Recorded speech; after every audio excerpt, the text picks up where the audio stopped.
2.4 Seeing. To be a safe driver, you need to know what's going on all around your vehicle. Not looking properly is a major cause of accidents. 2.4.1 Seeing ahead. All drivers look ahead, but many don't look far enough ahead. Importance of looking far enough ahead. Because stopping or changing lanes can take a lot of distance, knowing what the traffic is doing on all sides of you is very important. You need to look well ahead to make sure you have room to make these moves safely. How far ahead to look? Most good drivers look at least 12 to 15 seconds ahead. That means looking ahead the distance you will travel in 12 to 15 seconds. At lower speeds, that's about 1 block. At higher speeds, it's about 1/4 of a mile. If you're not looking that far ahead, you may have to stop too quickly or make quick lane changes. Looking 12 to 15 seconds ahead doesn't mean not paying attention to things that are closer. Good drivers shift their attention back and forth, near and far. Figure 2.6 illustrates how far to look ahead. Look for traffic. Look for vehicles coming onto the highway, into your lane, or turning. Watch for brake lights from slowing vehicles. By seeing these things far enough ahead, you can change your speed or change lanes if necessary to avoid a problem. Look for road conditions, hills, curves, signals, and signs.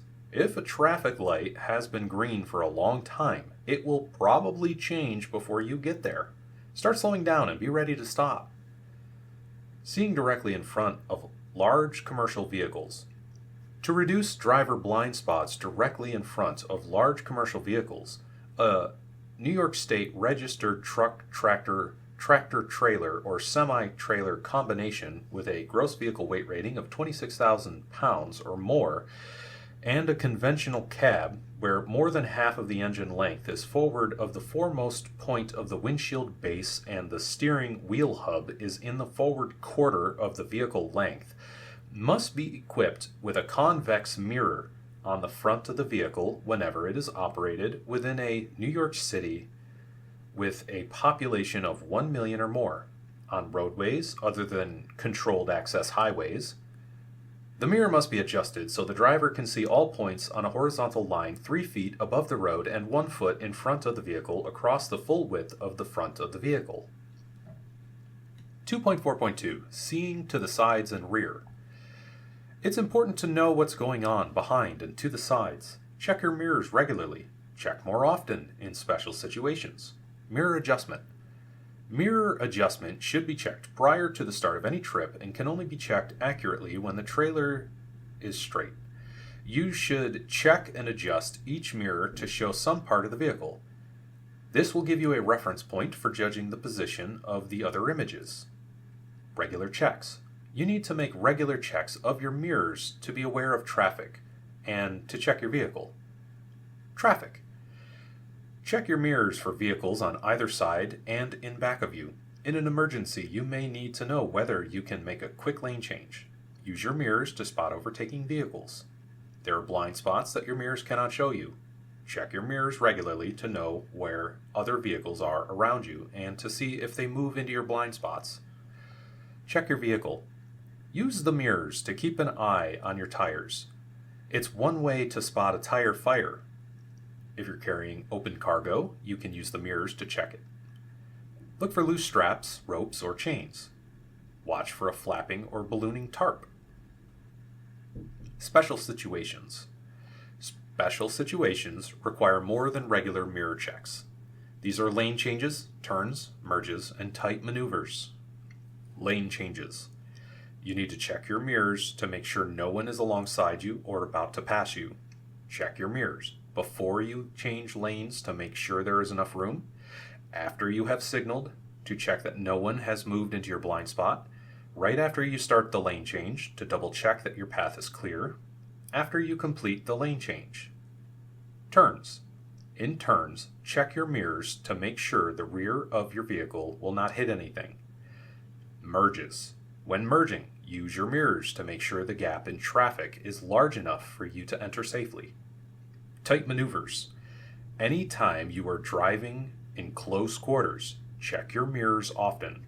Make sure you have enough clearance. How to use mirrors. Use mirrors correctly by checking them quickly and understanding what you see. When you use your mirrors while driving on the road, check quickly. Look back and forth between the mirrors and the road ahead. Don't focus on the mirrors for too long. Otherwise, you will travel quite a distance without knowing what's happening ahead. Many large vehicles have curved, convex, fisheye, spot, bug eye mirrors that show a wider area than flat mirrors. This is often helpful, but everything appears smaller in a convex mirror than it would if you were looking at it directly. Things also seem farther away than they really are.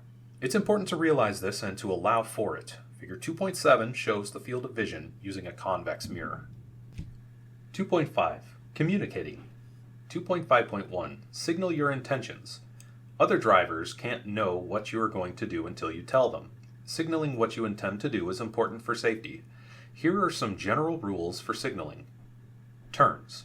There are 3 good rules for using turn signals. Signal early. Signal well before you turn. It is the best way to keep others from trying to pass you. Signal continuously. You need both hands on the wheel to turn safely. Don't cancel the signal until you have completed the turn. Cancel your signal. Don't forget to turn off your signal after you've turned if you don't have self-canceling signals. Lane changes. Put your turn signal on before changing lanes. Change lanes slowly and smoothly. That way a driver you didn't see may have a chance to honk his or her horn or avoid your vehicle. Slowing down. Warn drivers behind you when you see you'll need to slow down. A few light taps on the brake pedal, enough to flash the brake lights, should warn following drivers. Use the 4-way emergency flashers for times when you're driving very slowly or are stopped. Warn other drivers in any of the following situations. Trouble ahead. The size of your vehicle may make it hard for drivers behind you to see hazards ahead. If you see a hazard that will require slowing down, warn the drivers behind by flashing your brake lights. Tight turns. Most car drivers don't know how slowly you have to go to make a tight turn in a large vehicle. Give drivers behind you warning by braking early and slowing gradually. Stopping on the road. Truck and bus drivers sometimes stop in the roadway to unload cargo or passengers, or to stop at a railroad crossing. Warn following drivers by flashing your brake lights. Don't stop suddenly. Driving slowly. Drivers often do not realize how fast they are catching up to a slow vehicle until they are very close. If you must drive slowly, alert following drivers by turning on your emergency flashers if it is legal. Laws regarding the use of flashers differ from one state to another. Check the laws of the states where you will drive. Don't direct traffic. Some drivers try to help out others by signaling when it is safe to pass. You should not do this. You could cause an accident. You could be blamed and it could cost you many thousands of dollars. 2.5.2. Communicating your presence. Other drivers may not notice your vehicle even when it's in plain sight. To help prevent accidents, let them know you're there. When passing. Whenever you are about to pass a vehicle, pedestrian or bicyclist, assume they don't see you. They could suddenly move in front of you. When it is legal, tap the horn lightly or, at night, flash your lights from low to high beam and back. And drive carefully enough to avoid a crash even if they don't see or hear you. When it's hard to see, at dusk, dawn, in rain or snow, you need to make yourself easier to see. If you're having trouble seeing other vehicles, other drivers will have trouble seeing you. Turn on your lights. Use the headlights, not just the identification or clearance lights. Use the low beams. High beams can bother people in the daytime as well as at night.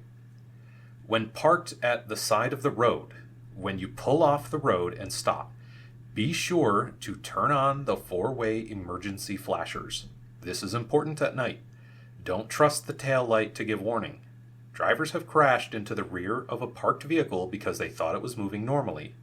If you must stop on a road or the shoulder of any road, you must put out your emergency warning devices within 10 minutes. Place your warning devices at the following locations.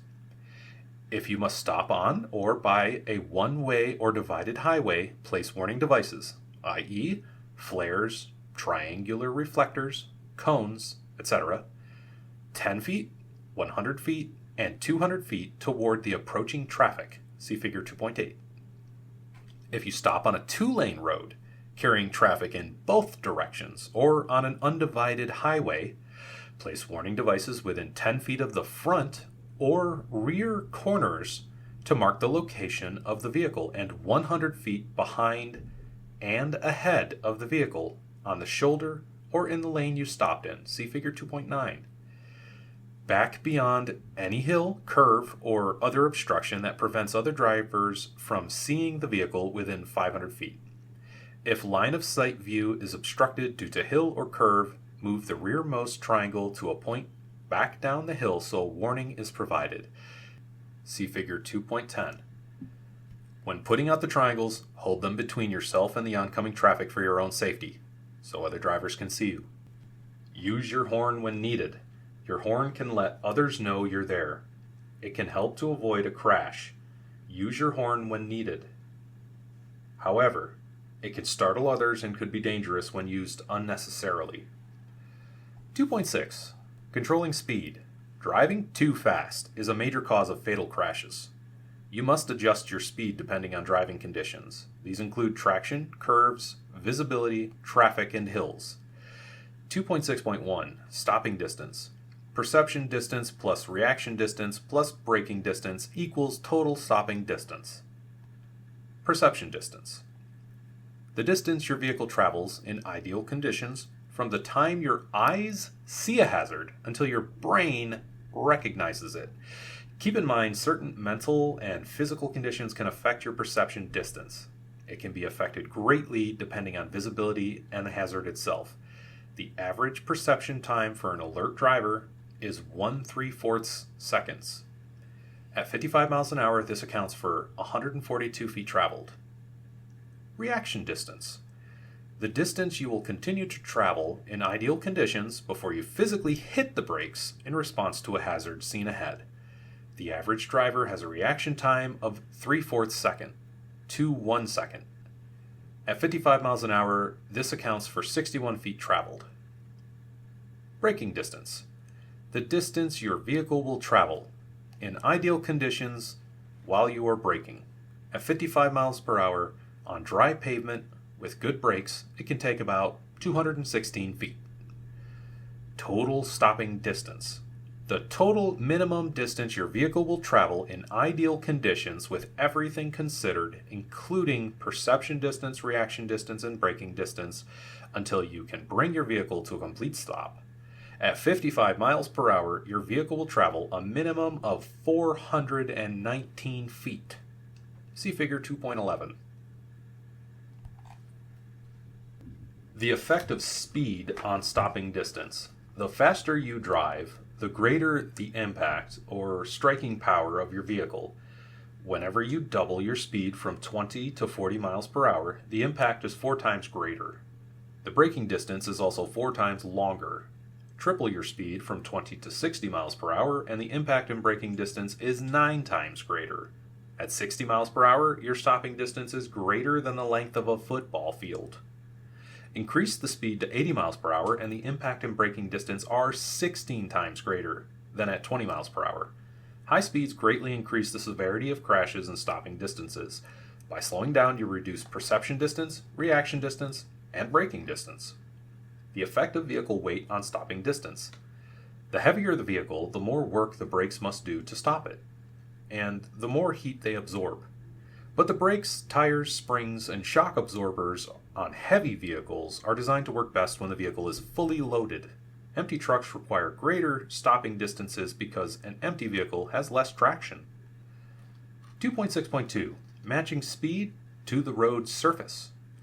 You can't steer or brake a vehicle unless you have traction. Traction is friction between the tires and the road. There are some road conditions that reduce traction and call for lower speeds. Slippery surfaces. It will take longer to stop, and it will be harder to turn without skidding when the road is slippery. Wet roads can double stopping distance. You must drive slower to be able to stop in the same distance as on a dry road. Reduce speed by about 1/3. Example, slow from 55 to about 35 miles per hour on a wet road. On packed snow, reduce speed by a half or more. If the surface is icy, reduce speed to a crawl. and stop driving as soon as you can safely do so. Identifying slippery surfaces. Sometimes it's hard to know if the road is slippery. Here are some signs of slippery roads. Shaded areas. Shady parts of the road will remain icy and slippery long after open areas have melted. Bridges. When the temperature drops, bridges will freeze before the road will. Be especially careful when the temperature is close to 32 degrees Fahrenheit. Melting ice. Slight melting will make ice wet. Wet ice is much more slippery than ice that is not wet. Black ice. Black ice is a thin layer that is clear enough that you can see the road underneath it. It makes the road look wet. Anytime the temperature is below freezing and the road looks wet, watch out for black ice. Vehicle icing. An easy way to check for ice is to open the window and feel the front of the mirror support, or antenna. If there's ice on these, the road surface is probably starting to ice up. Just after rain begins. Right after it starts to rain, the water mixes with oil left on the road by vehicles. This makes the road very slippery. If the rain continues, it will wash the oil away. Hydroplaning. In some weather, water or slush collects on the road. When this happens, your vehicle can hydroplane. It's like water skiing. The tires lose their contact with the road and have little or no traction. You may not be able to steer or brake. You can regain control by releasing the accelerator and pushing in the clutch. This will slow your vehicle and let the wheels turn freely. If the vehicle is hydroplaning, do not use the brakes to slow down. If the drive wheels start to skid, push in the clutch to let them turn freely. It does not take a lot of water to cause hydroplaning. Hydroplaning can occur at speeds as low as 30 miles an hour if there is a lot of water. Hydroplaning is more likely if tire pressure is low or the tread is worn. The grooves in a tire carry away the water. If they aren't deep, they don't work well. Road surfaces where water can collect can create conditions that cause a vehicle to hydroplane. Watch for clear reflections, tire splashes, and raindrops on the road. These are indication of standing water. 2.6.3 Speed and curves. Drivers must adjust their speed for curves in the road. If you take a curve too fast, two things can happen. The tires can lose their traction and continue straight ahead, so you skid off the road, or the tires may keep their traction and the vehicle rolls over. Tests have shown that trucks with a high center of gravity can roll over at the posted speed limit for a curve. Slow to a safe speed before you enter a curve. Braking in a curve is dangerous because it is easier to lock the wheels and cause a skid. Slow down as needed. Don't ever exceed the posted speed limit for the curve. Be in a gear that will let you accelerate slightly in the curve. This will help you keep control. 2.6.4 Speed and distance ahead. You should always be able to stop within the distance you can see ahead. Fog, rain, or other conditions may require that you slow down to be able to stop in the distance you can see. At night, you can't see as far with low beams as you can with high beams. When you must use low beams, slow down. 2.6.5 Speed and traffic flow. When you're driving in heavy traffic, the safest speeds is the speed of other vehicles. Vehicles going the same direction at the same speed are not likely to run into one another.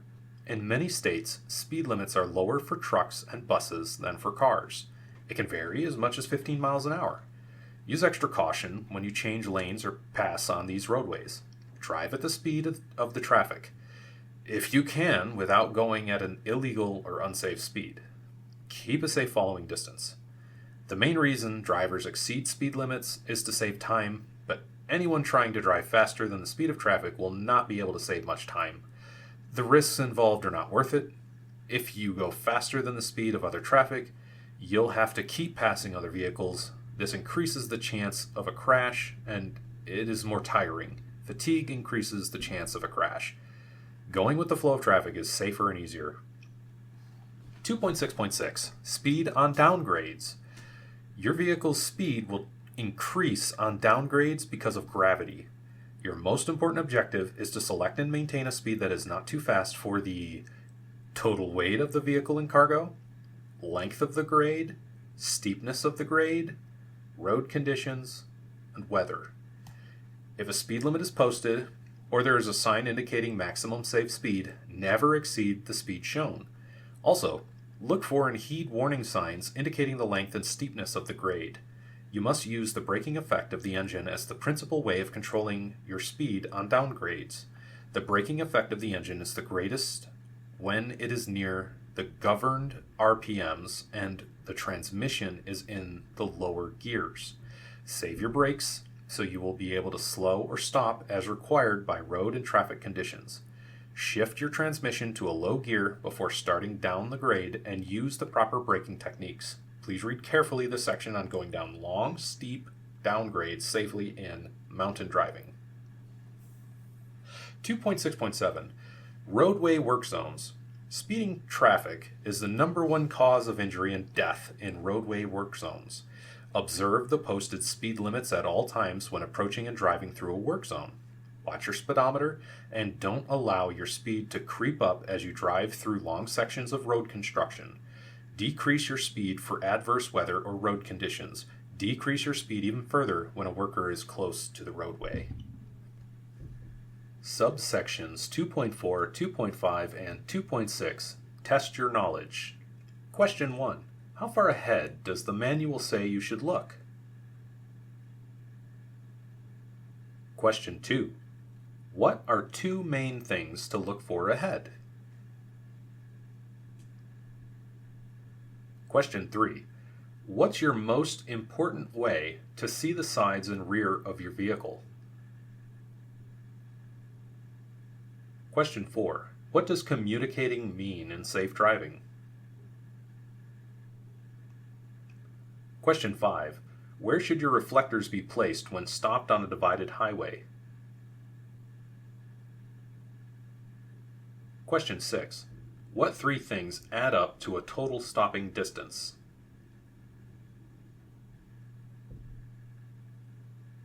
Question 7. If you go twice as fast, will your stopping distance increase by 2 or 4 times? Question 8. Empty trucks have the best braking. True or false? Question 9. What is hydroplaning? Question 10. What is black ice?